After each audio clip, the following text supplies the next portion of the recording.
G'day guys, we're back at the Ubisoft booth, PAX 2014. I'm lucky enough to have Michael Hampton here. He's all the way from Singapore. He's lead designer on Assassin's Creed Rogue. Welcome. Thanks, man. I really appreciate it. Very happy to be in Melbourne. I used to live in this town, so every time I'm here, it's like coming home. That's good. So how long has Rogue actually been in development?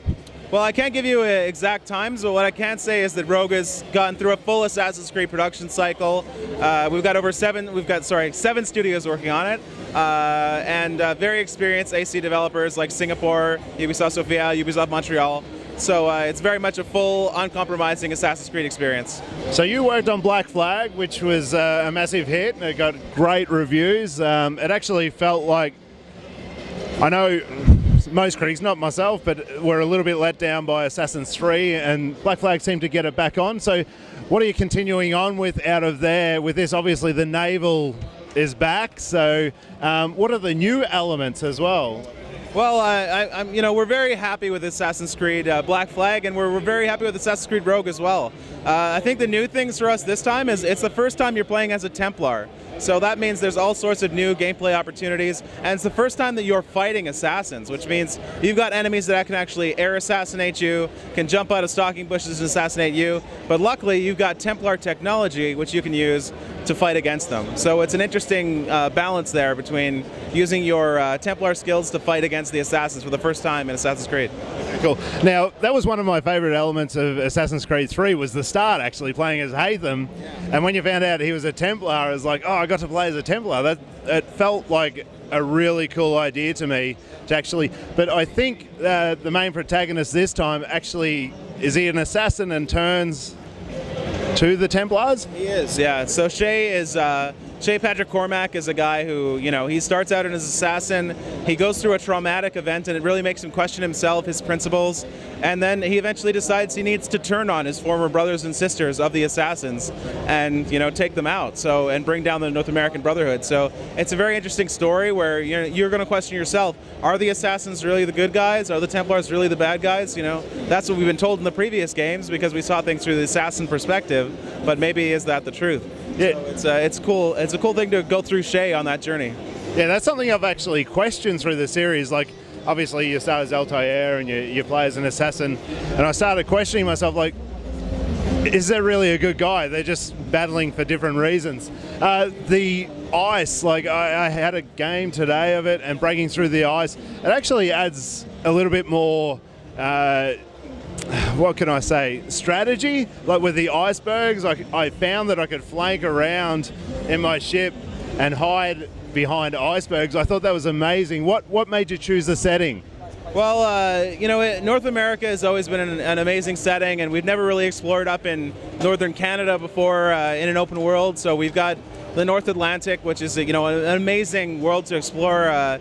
You've got massive mountains made of ice, and you've got icebergs and ice chunks, and you've got even sheets of ice that you can smash through using your icebreaker ram, and in order to access hidden areas.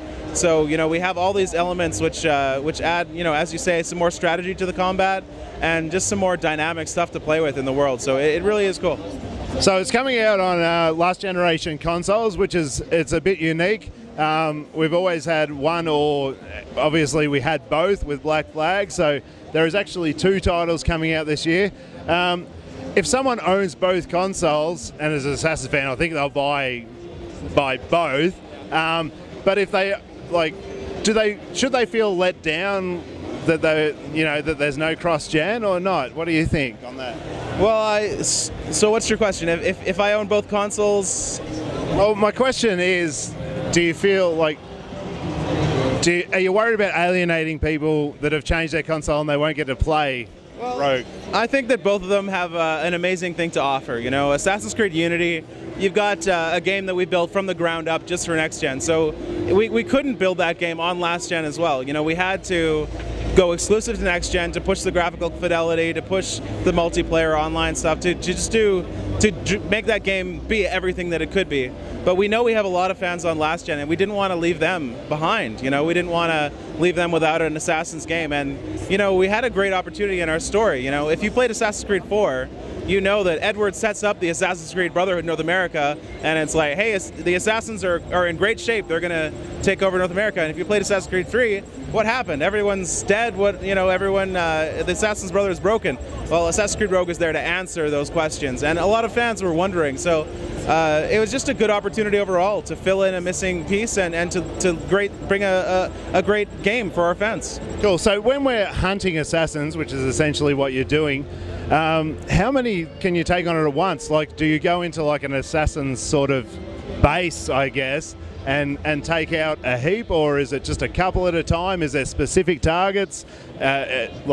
Well, it really depends. There's a lot of all the scenarios you mentioned are in the game. So in some scenarios you might be fighting and stalking one single assassin, and some you might actually have multiple assassins going against you. So as you get more accomplished with your tools and understanding how to hunt assassins and kill assassins, you'll get better at it. And obviously we increase the difficulty as the game progresses. So you'll see. So there's obviously new weapons that you touched on with the. Is there one that you think will blow people away a bit? Well, I think there's a few. I hate to. There's a couple. Let me just give you a couple. So one is the grenade launcher on the ground, and it's amazing because we are taking the restraints off. As a Templar, I don't have to live by the assassin moral code, which means if I want to fire a berserk grenade into a crowd of civilians and animals and create a mass riot with dogs biting people and civilians killing each other and attacking guards, I can do that. So it gives you new ways to approach challenges that you didn't have before. And that's really one cool thing, the grenade launcher. Another great weapon is the puckle gun, and it's fun for me as a gameplay point of view because I can fire at a ship with my broadside cannons, expose 5 or 6 weak points, and then I can actually free aim using my controller, using the puckle gun, and machine gun all those weak points. So it really adds a new dynamic element to naval combat, and it's just a heck of a lot of fun to play. So with the combat system itself, is it the same? I actually thought Black Flag had sort of nailed it. Have you evolved it again, or is it just pretty similar? Are you talking about the naval combat specifically? No, the melee combat. Yeah. Okay. So the ground combat is pretty similar for sure, but the way that we add new things is, we have new iconic weapons for Shay. He's got the sword and dagger, which are his new weapons, so you'll have new combos and skills and everything to perform there. And we also have those new elements like the grenade launcher, like the air rifle. So you'll have new ways to play on the ground. Is it a bigger map this time, or is it about the same size? It's bigger than Black Flag. So the open world is even bigger than Black Flag. So if you know how huge that world was, well, Assassin's Creed Rogue is even bigger, which means we've got more activities to explore, both on the land and at sea. So we've got new naval activities like naval clashes and prisoner of war ships you can fight. We have supply camps on the ground to take out, gang headquarters. We've got frozen shipwrecks to explore.